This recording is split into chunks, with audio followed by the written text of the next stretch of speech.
Hey guys, Phil here. Before we begin, we have a special ask. Kenny, Aaron, and myself, we've been building a lot of content. We'd like to be able to share more stuff with you. And to do this, we'd really love it if you would do us a favor and go to the website, www.thiscommercelife.com, and sign up with your email. We'd like to be able to send you some extra content that we're building. And then we've heard from you that you'd like some insights on things that we've been sharing on things like SEO and social media and marketing strategies and all those sorts of things. So if you wouldn't mind going to the website and signing up, we'll be able to send you more stuff. Thanks. Welcome to This Commerce Life. We are an unscripted podcast dedicated to small businesses and entrepreneurs in the retail and consumer packaged goods space in Canada and the United States. I am Phil Chang, co-host and co-founder. And I'm Kenny Benucci, co-host and co-founder of This Commerce Life. Our love is the journey to retail, and our passion is sharing that with you every week. And this isn't that, we are literally not that formal a podcast, so let's just bring it down a notch. A fucking podcast. Let's have fun. It'll be good. Listen, you got Trill and East Van. Okay, that's all. Yeah. This is as good as you're going to get, buddy boy. So let's just put it in perspective. Yeah. I mean, I don't know about the Ontario guy. They're a whole different breed, so I can't. I have no idea. We're not that different. Not that different. We're not that different, you and I. No, it's true. Is that the story? Is that the story? Yeah. All right. So okay, you're in a nice I'm gonna get a quiet place to sit. Yeah. Okay.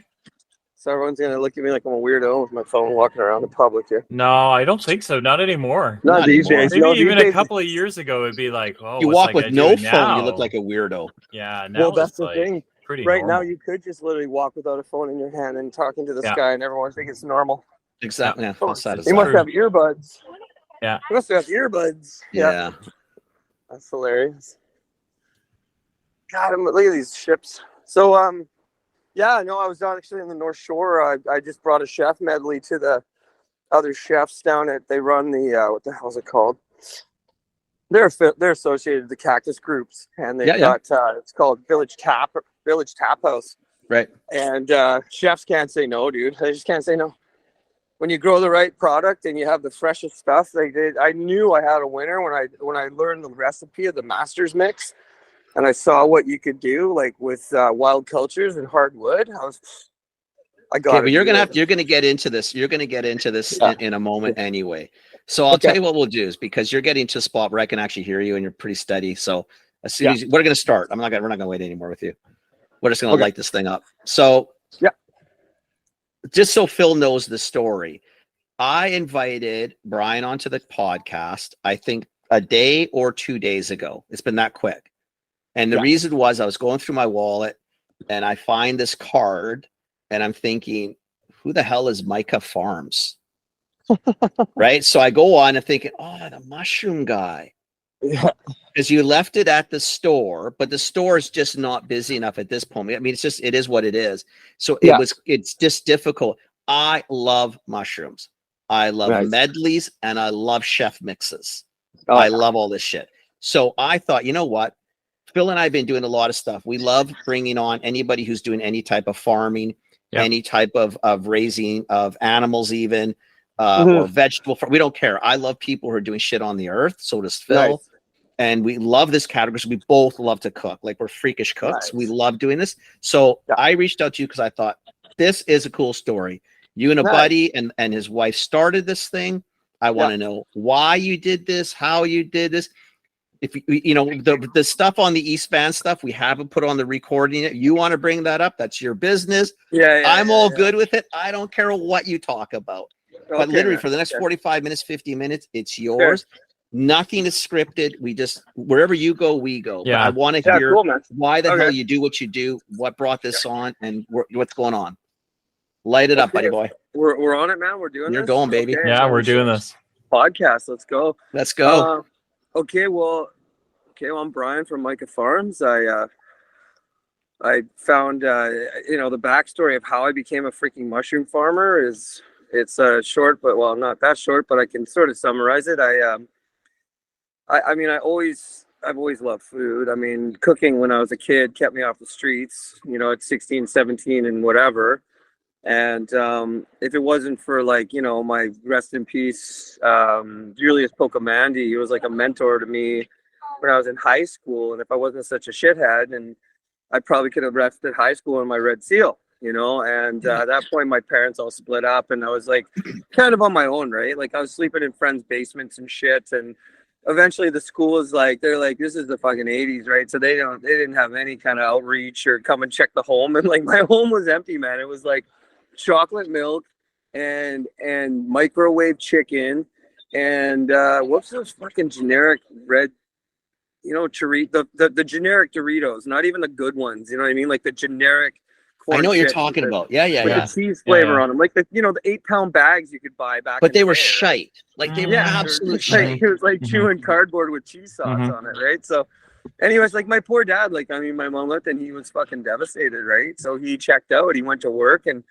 the guy, you know, I watched him suffer. So eventually I just kind of hated the world for a long time. I ended up downtown. You know, I first started going to punk shows in downtown Vancouver at like 15, 16. My first prep cook job, I was working at a Greek restaurant, and the owner was an asshole. And I remember he'd come in and yelling at us while we're prepping this. We made this fucked up julienne salad. It was what was it? It was peppers, onions, like green peppers, and I don't like raw green peppers, but green peppers, onions, peas, like literally peas, and like shredded out other kinds of really gassy fucking vegetables, and then tons of mustard, vinegar, and salt, pep, and sliced deli meat. Like, so just, and it was this total mushy. I'll never forget this salad. This was in a Greek restaurant? This was a Greek restaurant that still had, like, remember when they used to have, like, when they used to have a fucking salad bar? Right? Remember when you go and people had salad bars and shit? So they had Night and Day used to have those. Yeah, dude, like Mr. Mike's. Oh my God. But, like, most places always had those salad bars. Yeah. So I was a salad bar cook on Saturday because I was good with a knife, right? How long ago is this, Brian? So back it up just 1 second. So what are we talking? Yeah. We talking, you said 80s?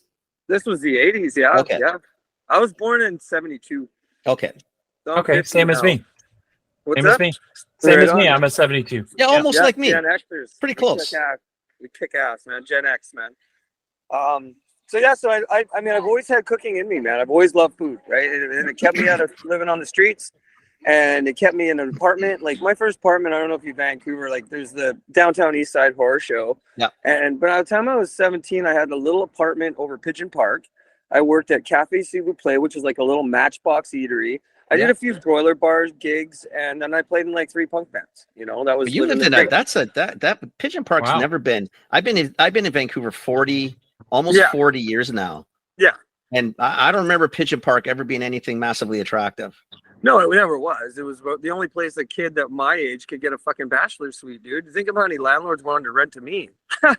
Right? Jesus, that's a rough part of town. It was nuts, but back then it was alcoholics mostly. There were some hype guys, like there were some dudes shooting dope and stuff, but it was pretty quiet and hidden around the corners. You know, it wasn't like the rig scene we have now. No. I mean, it's insane now. It's gross. Yeah. No. And so, you know, so that was sort of my beginning, man. And you know, I went out from there and got into all sorts of trouble as a delinquent. Landed in prison when I was in the 90s. Went to jail for a shitload of weed. I had a truckload of weed. And I got what's that? At least it went big, I guess. Well, no, dude, I swear, like right now, I would have had nothing. I wouldn't even been charged. They would have just said, "Oh, okay," I would have had my medicinal script for that. Oh, Jesus! In the 90s, it was a different game, right? You got in trouble if you had that stuff. Nowadays, it'd be like misdemeanor and thrown out, right? Vancouver's a joke for the judging. So funny fact, maybe fun, not funny, but you are not the first criminal to be on this show. I bet. I'm sure you've had a few. You guys look like criminals, for fuck's sake. Hey. Not me. We chose the life, but I don't know about you two. I know about one of you because I heard the story. I don't know. Yeah. I don't hang with people like you on a normal basis. Well, I mean, what does this have to do with growing mushrooms? I don't know. It's quite a funny story, but I get a chance to tell my story because I've done something crazy and become a farmer, right? But I don't know if you went to the website on micafarms.ca, you'll see my story on Global News, right? because when I got my shit together and I finally did a bit of time in jail, that was the best place for me to clean up. I started my journey on recovery. You know, I met a lot of cool people. I started going to meetings. I went to a recovery house. When I got out of prison, I went to the Last Store Recovery Center. They're one of the biggest in New West now. They do the recovery day. They're still close to my heart, and I have still connections to the whole scene. And I remember the two guys that got me out of prison. One was David Pavlis and this guy, Nick Ringma, and they're fucking hilarious. Like, David's a big biker guy and Nick's this, like, you know, CEO dude, and they came to jail and interviewed me, and I was so desperate to just get, like, I'm like, I don't know where the fuck I'm going, but can you help me? I don't know. And he's like, we'll take you if you just shut up, pretty much, right? And so I was selling it hard. And so I went there, and you know, I learned about recovery and life, and I felt a freedom for the first time in ever, right? And you know, the bottom line is that, like, I've always loved farming. Like, so my grandma, apparently my great grandpa, he was like, had a pet cow. And when I was a kid, my fondest memories, seriously, 7 years old, man, riding my grandpa's knee on the tractor in Victoria, like just outside Victoria, Happy Valley Road. Yeah. My grandma's still alive. She's 98 on the family farm.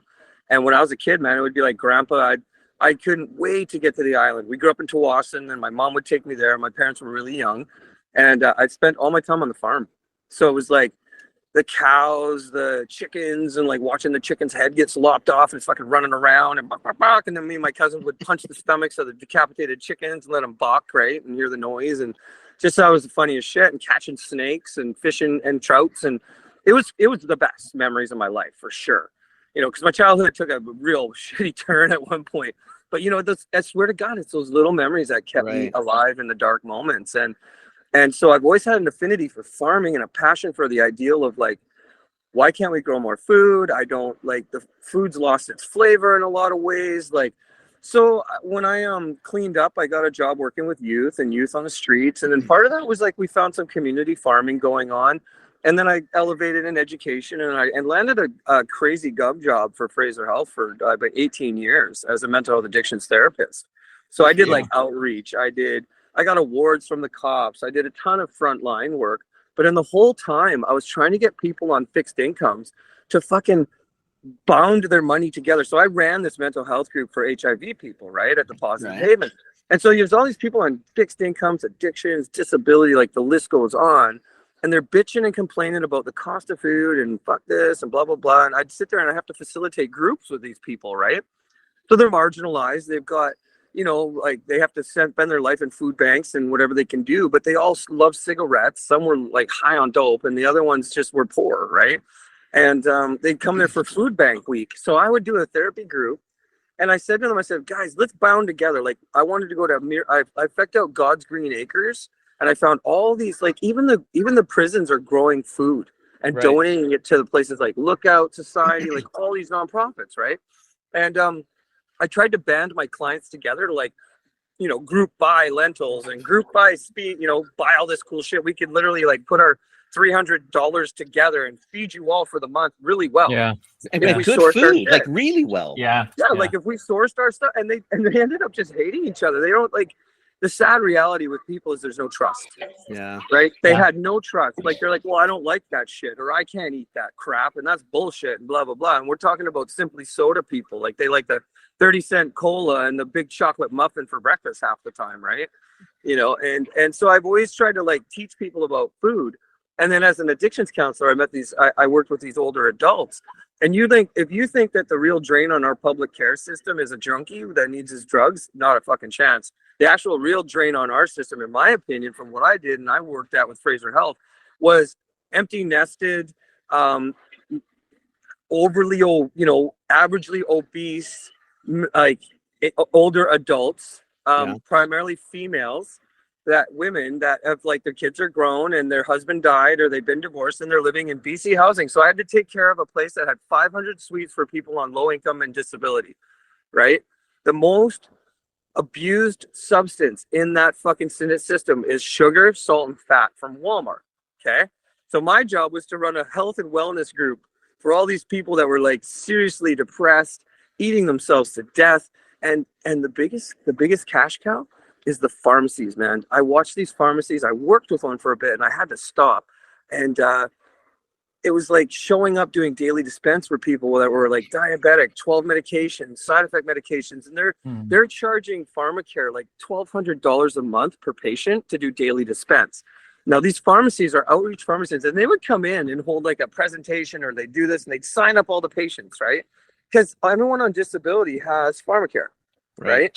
So if you don't do anything about treating health and wellness, you're going to have these people that are just cash cows, right? You know, fatty livers, like, and it's really like So case in sad. point.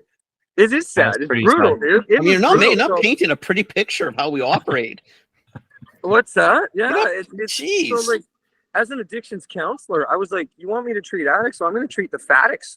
You know, come on, let's go find the faddicts. And and the drain on the system. And so we're sitting there, dude, going like, I had to do a juicing club. I was trying to get them to take care of themselves on diet and exercise, right? So I would like literally limp them over to the rec center across the street, take them for swimming, water jazz, water aerobics, and they'd start moving in a direction. But then they'd get tired, or I wouldn't show up to work that day, and they'd not do anything, right? So it was like hand-holding shit. It's like taking an addict to an NA meeting and saying like, okay, man, and they don't really want to be there, right? They only go when you go there, right? It's like some of the sports when I was a single dad taking my kid to sports. I wanted to be there. My kid fucking hated it. So as soon as he didn't do it, didn't have to do it, right? Yeah, as soon as you let up, right? So if you're not persistent about it, yeah, you gotta want to change, right? You gotta want to do shit. I know from my own addictions and shit that I have to want to change, right? So food was always a big source, and when I saw that addiction piece, and then feeding the individual daily dispense medications, it's such a crazy drain on our economic system. When it looks at, if you looked at what pharmacare bills the government every week or month annually, it'd probably make us sick. But the problem is that these individuals are suffering so much that if you build community and you help them and teach them more about food and meal prep, there's hope. But if you're not there holding their hands, like this one woman, rest in peace, she passed away, I found out recently, and she was like, you know, empty nester, morbidly obese. Like her favorite thing to do was sit in her lazy boy, watch TV and stuff her face with dollar chips, you know, dollar bag chips, and dollar store chips and dollar store chocolates and dollar store sugar and shit. And she wouldn't get off her ass to go to the pool. But when it was check day, dude, she's like 2 feet in a heartbeat, humping it down to the Walmart with her stroller walker, coming with like 20 bags strapped to the top of the fucking stroller full of just garbage food. And she'd sit there and fill her face all day. You know, that's addiction, man. That's the sick, sad addiction. So food for me, like when I was working at Fraser Health, I started researching permaculture. I was following Jean Martin, the market gardener. We started a nonprofit farm, but that didn't work out because the guy that the land's name was on the lease, he was like, he's fucking crazy. He's like, I'm a free man and this is my land now. Like I had nonprofit people phoning this farmer going like, hey, it's so-and-so from Lookout Society. Can't wait. Who the fuck is this? What do you want? And he's clicking. I'd be like, hey, dude, you can't talk to these charities like that. Like I'm trying to like get people going here, you know? And it was crazy, dude. So I lost that $10,000 later and a ton of my time and labor, and I walked. It was sucked. So it broke my heart. I had like a year commitment in there. I even had to like help them slaughter pigs. It was a nightmare, but we did it, right? And so that was my experience of really doing it. And I had a shot. Like I could have permaculture. We had cold frames. We were going to do crop rotations, start a mushroom farm outside. Like I was really on fire for it. And eventually, like what goes up comes down. I working for Fraser Health when fentanyl hit the streets, dude. I was like, I lost so many clients that I'd known since like youth detention centers and shit. So like within like 5 years, I'd buried like 50 That's kids. Scary. That's so sad. The real flag was disaster. Yeah, and you could order the shit from China at a call center. You could literally go call Asia. When it first came on the streets, like where the fuck's this all coming from? But you could actually call and get a gram of it in the mail right from Asia. No problem. They have call center Vice, dude. Dude, if you any listeners seriously don't believe me, check out the Vice News documentary on fentanyl in China. They have a fucking like 50-person call center there where you can order it still. So it is, who cares, right? Like the dope fiends figure it out. Dope fiends are brilliant. I had a client that literally was trying to stay clean and he forgot that he ordered a pure gram of heroin from down south in the Amazon at a guy. So a guy was an American, moved down to the Amazon so he could start a clandestine lab and sell his dope through the black market on through the dark web with Bitcoin. So he's like trying to stay clean. All of a sudden, this fucked up package with a little picture comes on, and he's got a gram of pure heroin. And he's like, "Well, I didn't stay clean that night." And I'm like, dope fiends are resourceful. Hey, foodies are resourceful too. Like, think about it. I think of how far I'll travel for good food. Absolutely. Right? 100%. Right? Yeah. When someone's hitting it out of the park in the restaurants, like, I don't know. I went to Forage. They're selling our lion's mane at Forage on Robson right now, and those chefs are killing it. Like, they're doing a lion's mane steak with a puree and a mushroom au jus, and then they're laying over chestnut mushrooms. And so I just, they're killing it, right? So I've been meeting tons of chefs and working my ass off to get this business off the ground. But what happened is I burnt out with Fraser Health completely. I was done. So I made 2 phone calls and I got on a tugboat because I wanted to make real money and I didn't want to talk to anybody anymore, after all the loss and all the bullshit. So I got on the boats and it was killer. Loved it. Hard work. Lost a ton of weight right away. Lost that desk weight, right? And then I broke my wrist. I fucking broke my wrist. Wait, what did you? So what's on the tugboat? Like, what is that? Oh yeah, you're from Ontario and shit, right? You don't have an ocean. Sorry. I like. No, I'm just thinking. Yeah, well, that's interesting because just so before you go into it, Bryan, it's not the Canadian Shield. I'll tell you that much. Well, and it's funny. Just before you go into it, like tugboat, like working on the tugs and stuff barges, for people with addiction is not probably the best place to necessarily be either, because that's unfortunately another industry that's got real problems. Oh no, so here's how I got on the tugboats, guys. So I knew enough people in the industry from my experience, and I made a couple calls and I got a job as a deckhand on this one crew, and they're like the dirty work guys on the Fraser River, right? So we do barges and help parking barges, and we're yarding around all in the river, right? And we do some outside work, and we were running these cool old heritage houses on barges out to the Gulf Islands for Nickel Brothers. Fucking cool job. I loved it. And I got ahead of 8 deckhands because I was sober. When they do the call outs, dude, on a Friday night, and I told them when I got the job, they're like, "Yeah, you're old and whatever, we'll see what you can do," right? And I was like, "Okay, man, I just tell you one thing, you'll be able to call me on a fucking Saturday night at 3 a.m. and I can be there at 4. You know what I mean? And I'll be there sober." And he's like, "Yeah, whatever." Everyone says that. So as soon as I showed him that, guess who got called? It took me 2 weeks to get the first on the call sheet because no one else answered. They're all wasted. And then I had deckhands that were kicked because they were drunk. And then I had a deckhand who OD'd and died in his little boat. He lived in a little scow on the river, like a little shithole, and just a poor addict suffering, man. Like, he came on the boat one day so lit up like a cracker.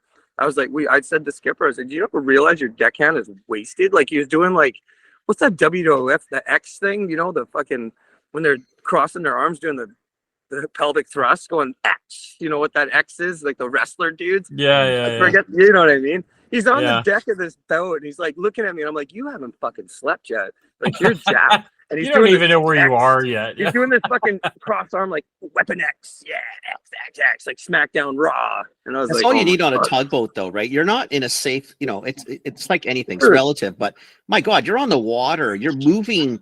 Oh yeah, big things that tonnage. Yeah, seriously. And then there's the cables and the like. Seriously. So he got sent home that day, right? Well, no shit. He got fired. But the bottom line is that the substance abuse is so rampant. I mean, we're coming from a culture where addiction's the biggest economy, period, anyways. I guess so. Salt, fat, sugar, cocaine, heroin, alcohol is number one. Like, alcohol is the most socially acceptable, thing on the planet. And then they're trying to say it's more linked to cancer. Didn't they just say it's like one sip, like one glass of alcohol a week is not supposed to have more than 2? Yeah, now 2 a week max. Yeah. So, what it is, what it is. So, anyhow, I studied horticulture and permaculture, and then when I broke my wrist, I took the 2 years of retraining instead of a settlement. So I got 2 years with salary. So my kids were getting older, and as a single dad, I was like, "Fuck, here's my opportunity, man.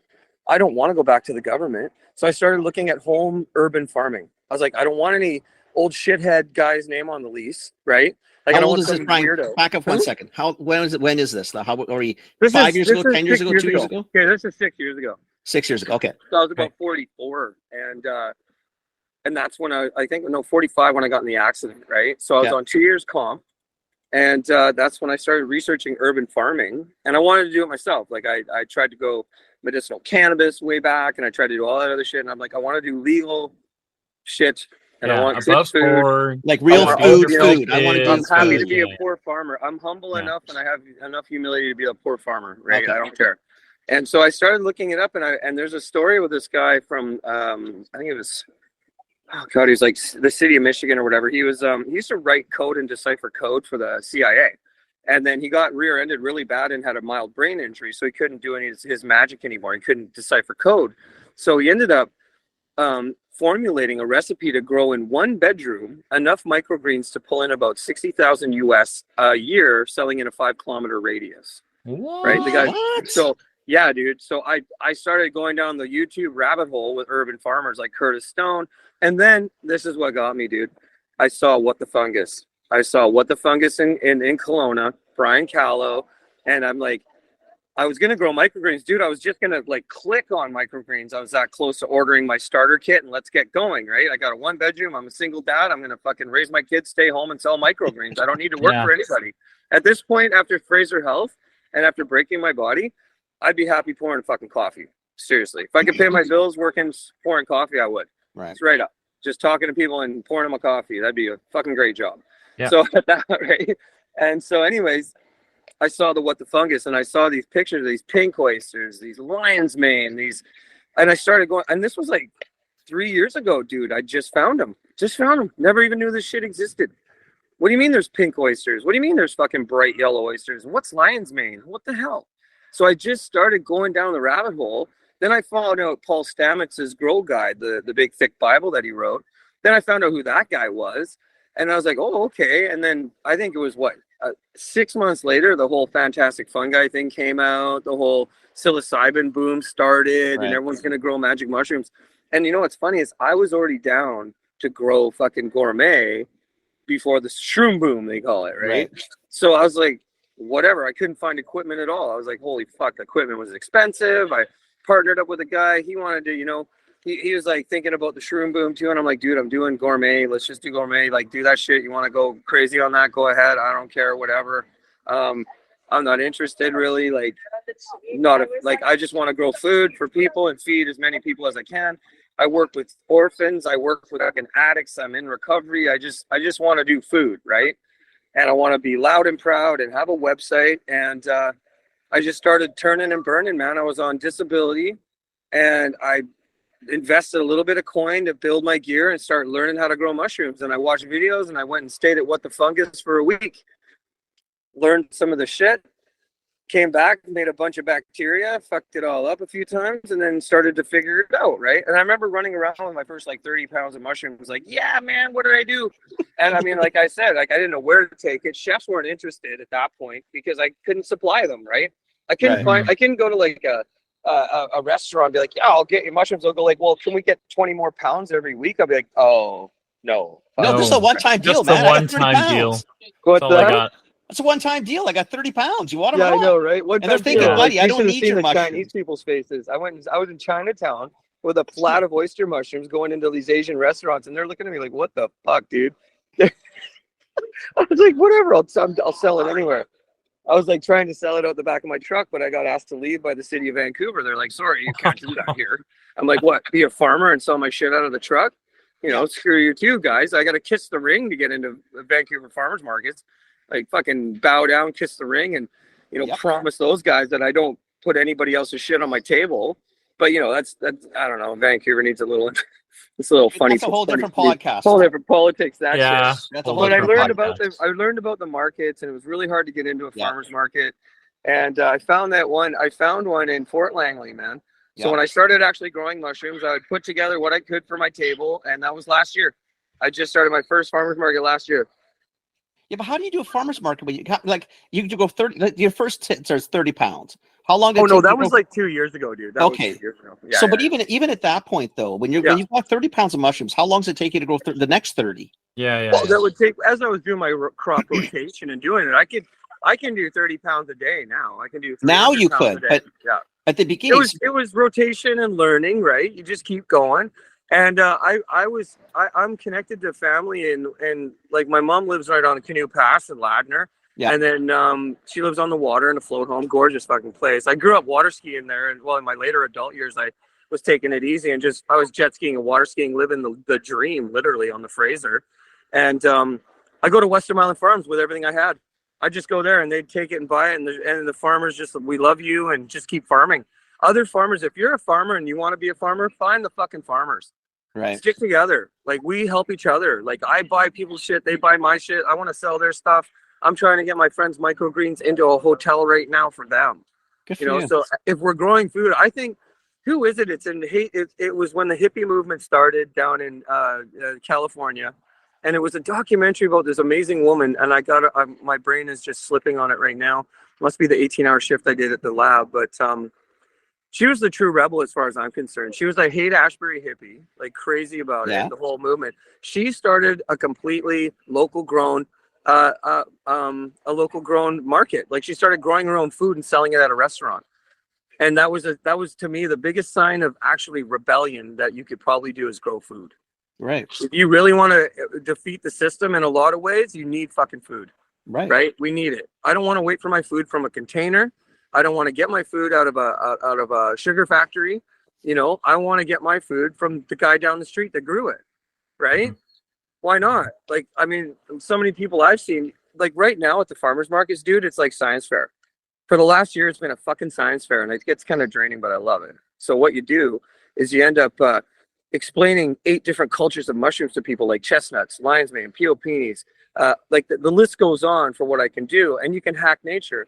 So the coolest story I have lately, the biggest highlight of my life today is I went to my grandma's farm, and I got an elm oyster flushed out, and I cloned it and stuck it in my lab, and I'm going to grow the wild mushroom culture. I don't need a mushroom that's got GMO or any growth hormone. I want a wild culture that grows in wood. So that's the whole hack. I love it, dude. Like, my stuff sporulates and it tastes better than, it's like the difference. What did a chef tell me? He said it's the difference between a fresh sockeye salmon and what was sitting in the back of a Costco freezer for the last 6 months when he looks at my mushrooms. So and how I do it. Huh? What's the process? Like, what do you do? Yeah. So you go out and you capture the mushroom like a hunter, right? So you go find a mushroom that grows on hardwood. We used to do it in the Cooney, so that's why I'm asking you. We used to there was seed. It was my dad's from Tuscany.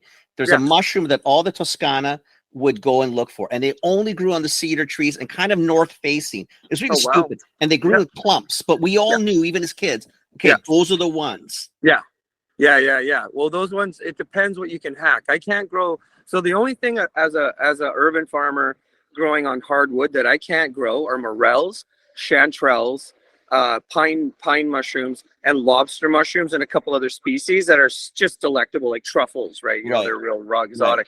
So those are the ones that I can't grow.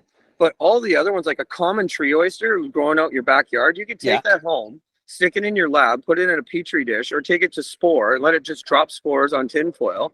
Take those spores, stick it in an agar dish, like a petri dish, grow them out, and then keep looking for the expression of the mycelium in the grow out, and just keep cloning it and like transferring it 3 times. Then you're going to get your own wild culture mushroom, and you can grow it, and it'll grow perfectly on hardwood substrate. So I make baby food for my wild mushrooms, right? Wow. Okay. Yeah. So I'm basically growing a wild. You're like a mad mushroom. scientist. You're like a scientist. Amazing. I'm a hobbyist, dude. I'm a hack at best, but you know what? I love them so much, and I've just dove into it. Instead of spending $80,000 on a university degree, I did that on a farm and starting my own farm. So, okay, I'm just 2 things. How much are you actually growing now? You're making Kenny's brain explode. I kind of love it. I'm hungry. I'm hungry, first off, and I love mushrooms. Yeah. So I'm trying to understand. So how much are you growing, and where are you growing? And what's a Tim and Lauren? Like, how do they come into this mess of you? Okay, well, Tim and Lauren, so they watched me suffer for the first year, right? So like, I love true friends. Good. I've known Tim for 25 years, right? Like, I've been to his wedding. I lived with the guy. Like, I've gone through divorces and stayed with Tim, right? So he's my bro. I love Tim. Like, we've looked after each other, all that sort of shit. And he's a roofer, and Lauren works for a cladding company, right? So they're both, she's a tradeswoman, he's a tradesman. And they were watching me just kind of suffer. And Tim's like, I don't think I want to spend the rest of my life on a roof. And they were watching me, go through my first partner who smashed a bunch of gear and he smashed this microwave. It was just fucking funny, but we didn't get along. So he took off and said, fuck you, basically, whatever. And God bless him. I don't care. I mean, I'm doing my thing. And so then Tim and Lauren came on, and Tim saw the numbers, and he's more of a math head than I am. I see the passion. I'm the weirdo. I'm the one that's going to sell it to everybody. And then Tim's like, I think I could do this for you. And I said, well, hey man, if you grow me 1 million pounds of mushrooms, I'll sell it. Like right now, I'll get her sold. Let's go. So more money dumped in, more investment. Then we found our actual home base, which is in Langley now. Yeah. We just built it out. We're actually just running, and we're producing, I don't know, 1,000 pounds a week right now for gourmet mushroom. I just ran it 3 more restaurants, 1,000 pounds a week, and that's not our full capacity. Okay, wow. And 1,000 pounds. Just I want you, because I'm going to translate in my head, right? Yeah. And when we go buy it in the stores, we're typically buying what, about a third of a pound, a quarter pound. I'd say. Okay, right now, if you go to like the natural store and all that shit, and they have these gourmet oyster mushrooms. Yeah. They're going to be coming out of like a little bottle grow place or something, different kind of grow bag company. It'll be like a large scale farm. Right. So you go there, they charge you $5 for a quarter pound of oyster mushroom. Okay. It's $20 a pound retail is what they sell for. Okay. Now I'm just curious. Pick, practice, improve. So for me, I'm selling wholesale prices to chefs. Like I'm doing stupid deals for these guys. You don't have to. Don't tell anybody. Nobody needs to know your prices. Yeah. No. Yeah. But that's what you're doing. Okay. Yeah. Well, and I mean, the thing is that I'm still not really making money yet, guys. Like I got overhead, I got bills to pay. Like we're just coming out of the woodwork right now. Yep. And and then like right this time, I think Tim and Lauren are kind of done. Tim wants to travel, and Lauren and them are sort of parting ways, and it's a heartache and heartbreak, and I'm buying them out. And I'm moving forward by myself, and they're part of the process of me helping me achieve my dream, and I love them forever.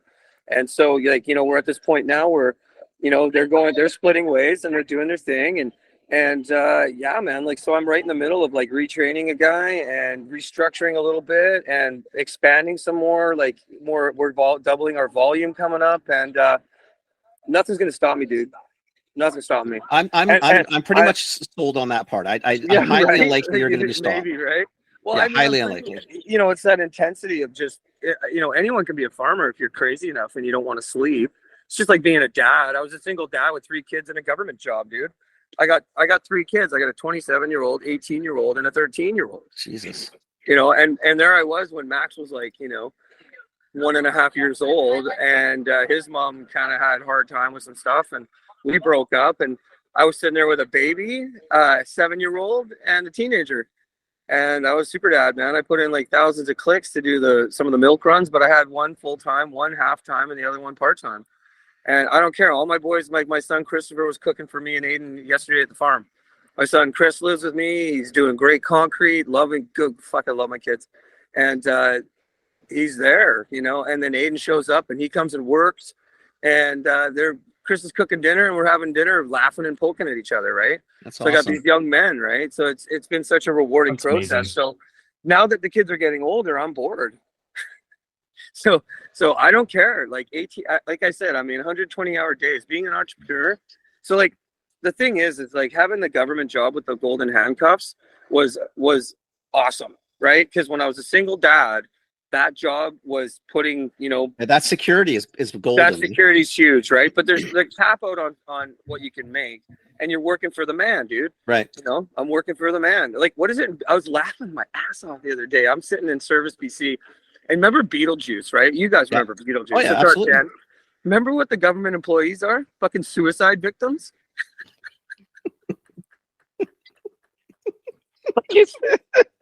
Like, if you kill yourself, you're eternally a government employee. Oh. You got to figure out. I don't know if this can stay in the podcast or it has to come out. I don't know. Dude, I don't know what to do. This might be our first edit. I don't know. I've been there. I was there for 4 hours to get one piece of paper done, dude. They had 6 of them. There was 3 staff and 6 of them called in sick.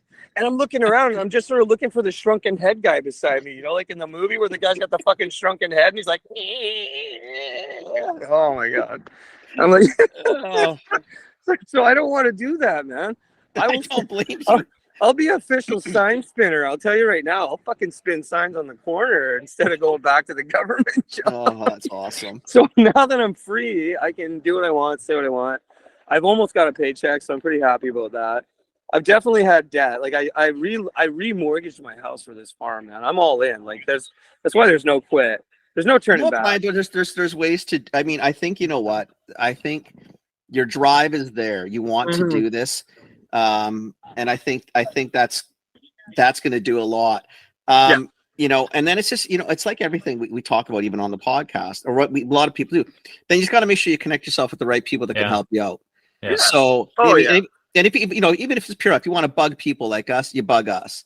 Because we do. I mean, our whole world's been retail, so we get pricing. We understand how to do things. You understand how to make money. You can, you know, it's shit like that. And there's tons of people that are willing. And your farming community is like brothers and sisters. They are there for you if you want them to be, but you have to work at it. Yeah, totally. And one of the coolest big mushroom farmer guys I met, he does like thousands of pounds of oyster mushroom. I'm gonna give him a shout out on the podcast. It's Johnny Tang, and he inherited a really killer mushroom farm from his dad. And Johnny's like, you know, when the shroom boom came, I think I might have been like a chucklehead. Actually, I got kicked out of the Wait. Hang on. You're too far from the mic.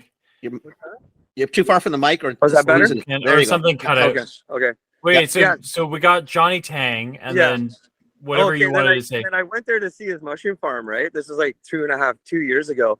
And I was so gaggly and excited and weird. And his wife was there, and I opened up a fucking door to look in a room, and she started screaming at me, man. She's like, get off the property and get out of here. And I'm like, I'm so sorry. And Johnny's like, dude, that's not cool. What the fuck are you doing? And I'm like, I just feel like the biggest loser. So I left there. And then it's cool. Like, we're cool now. But, you know, the other day, like, he answers his phone when I call. So that's kind of cool. And, you know, he said, he's like, he appreciated my hustle. He said, dude, you got hustle. Like, you're going to make it. Like I did. I got to that point now where I have enough surplus and inventory going that I can make a living. I told a few people, they're like, why are you doing this? I said, I just want to make a living. I don't care. I don't need to make a ton of money. I mean, the older I get, the less I care about money. You know what I mean? Like, I want to be happy and healthy, right? And I want less space to clean, right? Like, I want to live a real easy, simple life. You know what I mean? Like, I mean, before when I was younger, it's like, get the big house, the 5 fucking bedrooms, a car, and a garage. And then I'm like, now that's overwhelming. I get it. Now it's like, dude, I just want to go hang out at the fucking rec center with a bunch of people in the sauna and shoot the shit. Like, exactly. I don't want to camper on the lot. Do you want to clean your house and mow the lawn? Not really. No, fuck that. So, I mean, it's kind of cool. Like, as you get older, and as I get older anyways, figuring it out. But yeah, I mean, I love it. I mean, like you said, like, going back to it as learning to be an entrepreneur. I've just strong-armed all my sales, dude. I just walk in and show the chefs what I have, and I don't even care where it is, what restaurant. If I think they could use my mushrooms, I just go in and I give them a case. I'm like, here, give this to the chef and with my business card. And once they see the product and they see that I'm fair, then they're like, fuck yeah, cool. Right. And they, you know, I mean, the global news story helped a lot, right? Like, listen, you know, any publicity is going to help. Well, anything, right? Even if it's like a comeback kid story, like, absolutely, you know, there's a million spins in it. Paid off, man. You know. Well, the thing that got me in there is I've helped clean up a lot of people's kids.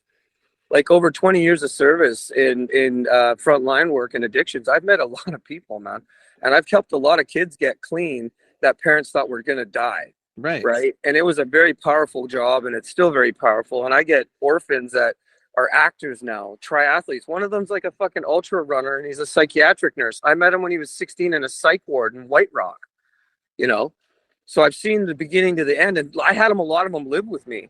So they do treatment and they stay with me for a year or two. Yeah. Because I love orphans. I felt like one my whole life, right? So, you know, at 14, I had kind of felt like no family at that point. My parents were young, and shit happens, and it is what it is. So for me, I always look for community, and I kind of found it in the wrong places. You know, East Van's sucks you up and spits you out. When we were going on about that earlier, right, Kenny? Well, back in the day, 80s East Van was not a place that we all wanted to get out of there. Yeah. It's like, now it's all gentrified and super hoity-toity. My middle son, Aiden, went to Britannia from like preschool daycare all the way up to grade 9. He was a Britannia kid, and I played hockey there. We're part of East Van Minor Hockey. And the parents there have more money than I did. I was a government dad. I was a government job and 3 kids, so I was always broke. I don't fucking know. Like, everything went to my kids. But, you know, there's these parents, oh, we just bought our fucking condo down the street. I'm like, what'd you pay? $1.8 million. You know, I'm like, this is East Van, dude. Like, this was 25 years ago. Would never have come here and paid. You would have paid $120,000 for that. $1.8 million, you bought the block. Yeah, right. You could have had Joe's fucking Cafe for that. Look at that legendary icon, man. Yeah, exactly. Dude, I still go in there and look at them, and I you know, like, I don't know. I worked at Did's Pizza for a long time on Granville Street back in the day, like way back. And Did's Pizza is where the Burger King is on Granville Street, right? And like across the street from the Commodore kind of thing. Okay, right? yeah. Pizza was the best, man. I could work there. I learned how to make the best pie on the planet there. I had the best job, dude. You worked until 3 a.m. We did the after bar crowd. I was 17, man. And one of my, and we'd sit there and I'd take my tips and I'd run down to the booze can after hours and I'd hang out with all my punk friends and use my tips to drink beer and play punk rock. It was the best. The What Gallery.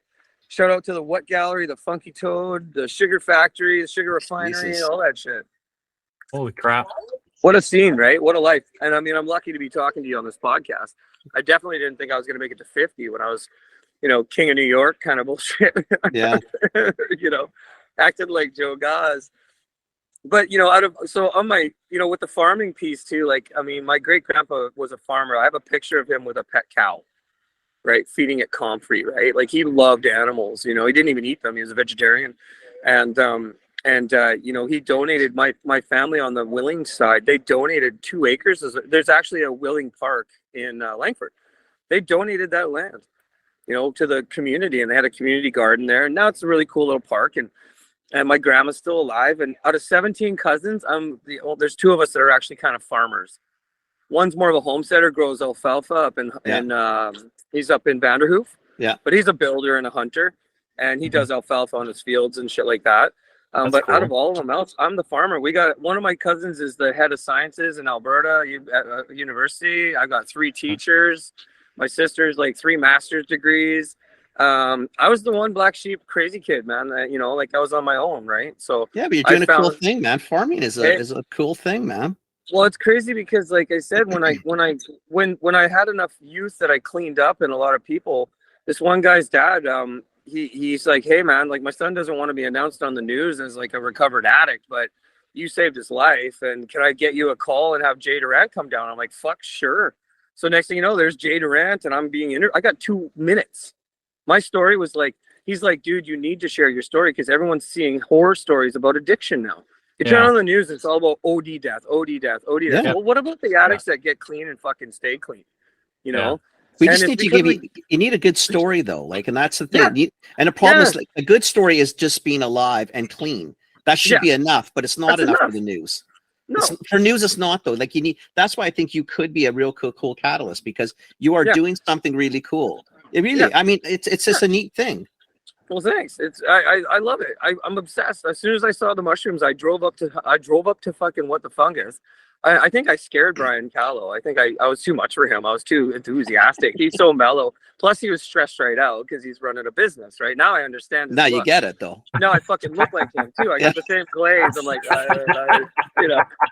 and Brian's been amazing. Like, I'm still a hack. Like, I still have batches that go bad. I still have fucking bacteria. Like, I've got a dude that's 2nd year biology coming out on Saturday to start running my lab part-time. Awesome. And I'm trying to find a mycologist that's a PhD mycologist to come and do consultation, right? Awesome. Like, and I said, I mean, I love mushrooms, and there's so much space in this market, dude. There's so many let's face it, there's millions of people that want to eat. Like, and you eat whether times are good or bad. And actually, when times are bad, you want to eat better. Exactly. Exactly. You really do. Hey, if all I can do is have a gourmet meal, then sign me up. Right. Absolutely. And if I can do it for a reasonable price, even better.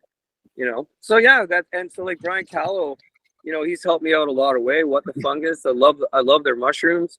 And I went up there and I just did the whole day. Like I spent $2,700 on a fucking week at the farm, and I worked there and checked it out, and he showed me what's up. I got his book, and like I said, I was on fire for it, man, and I haven't lost it. I'm still jacked. I'm even twice as jacked now. Every time I get success, I thank God twice more, and I keep going, and that's just it, right? I want more.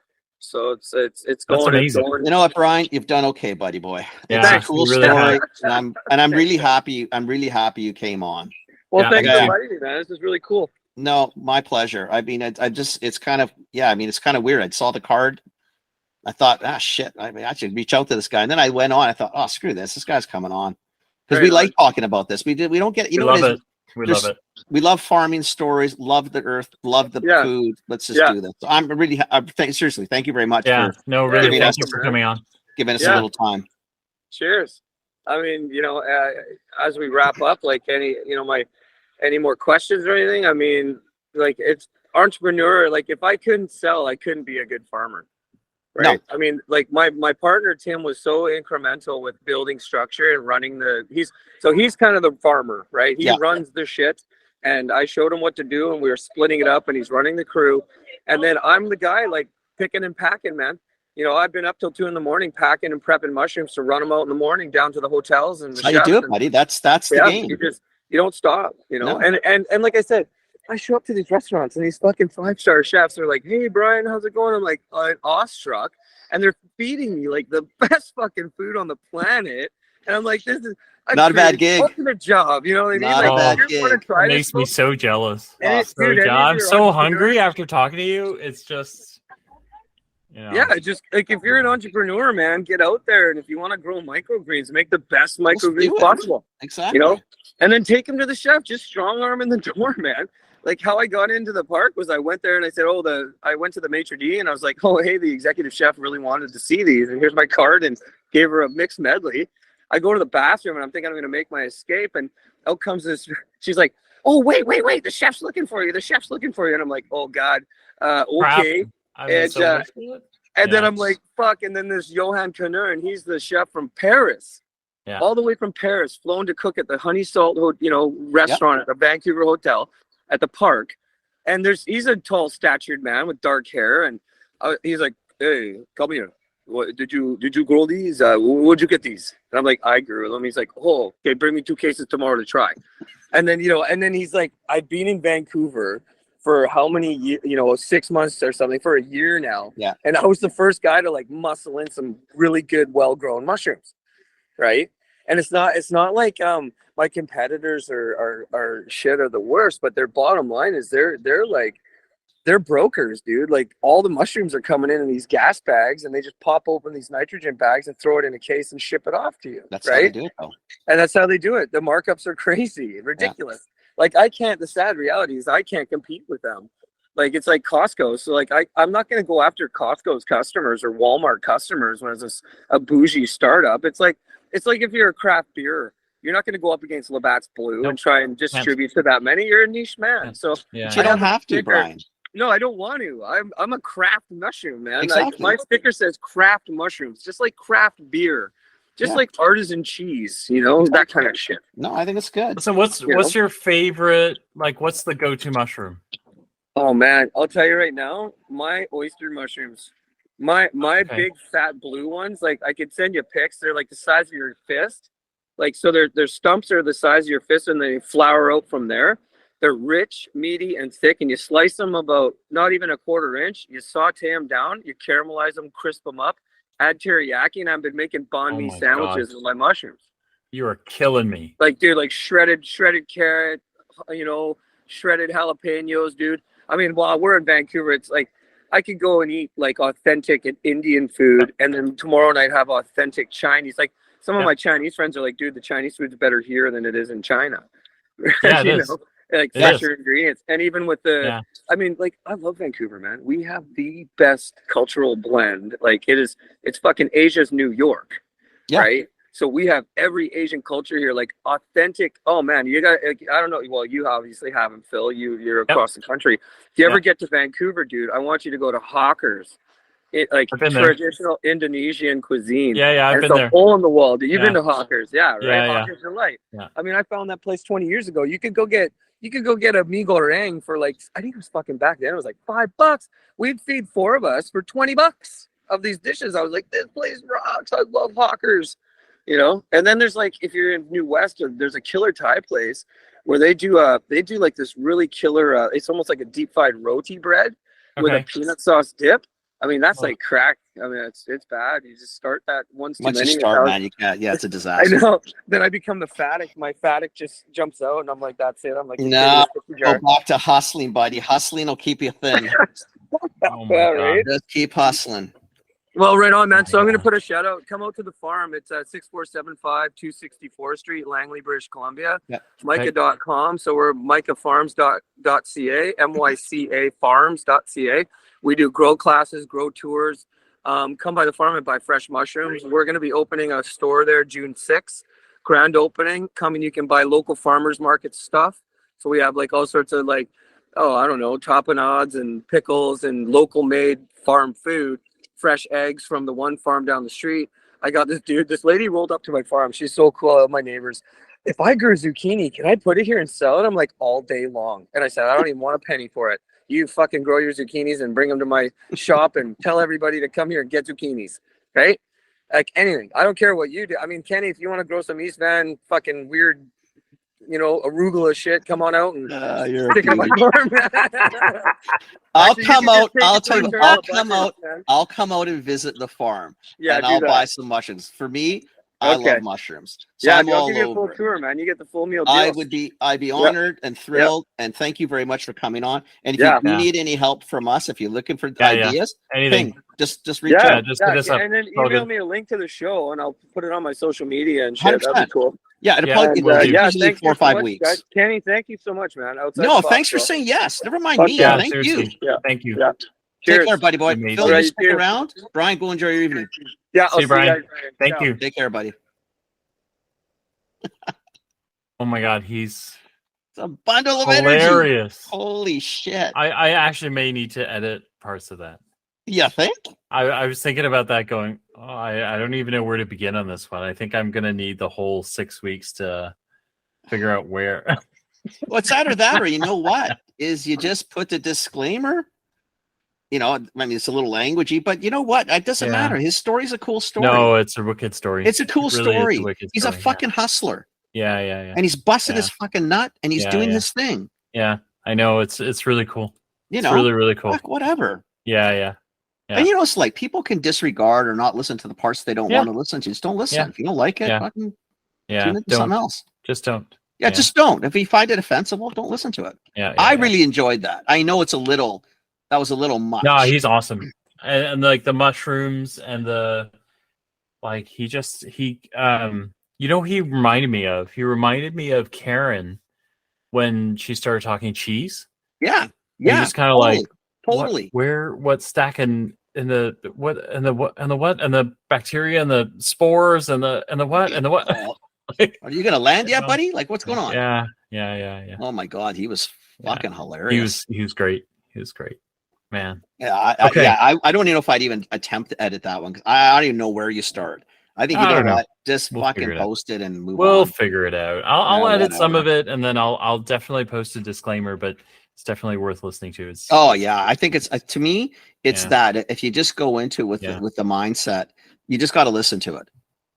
Yeah, it's going to offend some people, and it's not for everybody. But honestly, just his story is pretty cool. Yeah, just pretty cool. Now I'm gonna quit because I gotta go. I'm gonna go eat. I'm starving. It's like 10 o'clock here. I haven't eaten, and it's 7 there. You probably haven't eaten yet, right? I haven't done anything. We've been on since 4. And the mushrooms, whew. I'm all over the mushrooms. Yeah. Yeah. Okay, listen. Anyway, go do your thing. We're on tomorrow morning at 8:30. Thanks for listening, everybody.